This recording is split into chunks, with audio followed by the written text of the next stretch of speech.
Good afternoon, everybody. Welcome back to Carpediashow. Had some news to report over the holiday weekend. Bugatti, a firm of the, part of the Volkswagen Group, just set a new land speed record for production vehicles. Over the weekend, they did 304.7 miles an hour on Volkswagen's test track. That really long test track. They've been setting all the speed records. Before with all the other Bugattis. And it's really interesting the modifications they made to the vehicle. Of course, it has the exhaust, that $10 million Bugatti that everyone was talking about. It has exhaust and the tune from that, so it has a little bit more power. They modified the body.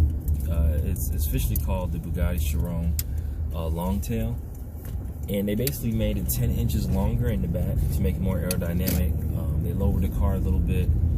Of course, it fitted a roll cage and a racing seat for safety. The passenger seat was removed, for the roll cage. And like I said, it was lowered. And they got rid of the air brake and the active wing on this vehicle. And Michelin came, they reinforced the tires. The Michelin Pilot Core Super Sport 4S's, they reinforced the tires to take 5,300 G's of lateral force for the run. And they also x-rayed all the tires to make sure there was no imperfections in the tires, make sure they're completely and perfectly balanced for the run. And this brings up a pretty interesting question.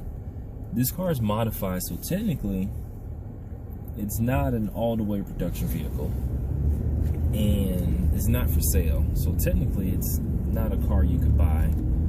But if you ever paid attention to Bugatti, and anytime they ever set a speed record with a prototype car, they always bring out a version of that car right afterwards.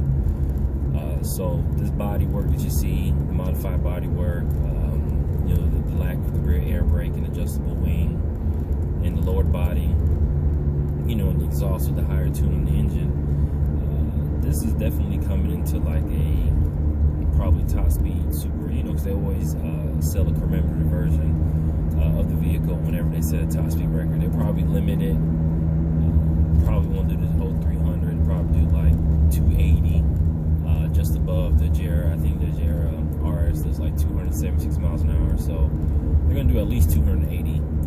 This brings up an interesting question. Do you think they should hold that record even though that technically wasn't a production car?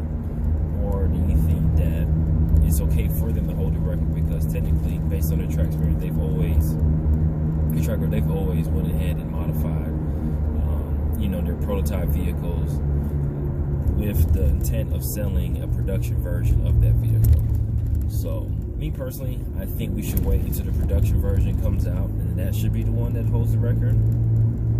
But there isn't much different about this car. Like I said, it's just a longer body work, more aerodynamic, custom rear diffuser, some holes punched out, and the wheel wells to help with turbulence in the wheels, the lower body, and the safety equipment. That's required. So I don't really, count that as a modification, because that is something you would want. When you're traveling 300 miles an hour, you want a roll cage and a full racing seat and harness, to keep you in place. So tell me what you guys think below in the comments. I'd like to hear from you guys. Do you think they deserve that record, or do you think you'd rather wait for them to bring out the production version before they go ahead and give them that title of fastest production car? So tell me what you guys think in the comments. I appreciate you guys checking in and showing me love and support. And I'll report back with more news tomorrow when I get, okay? All right, y'all.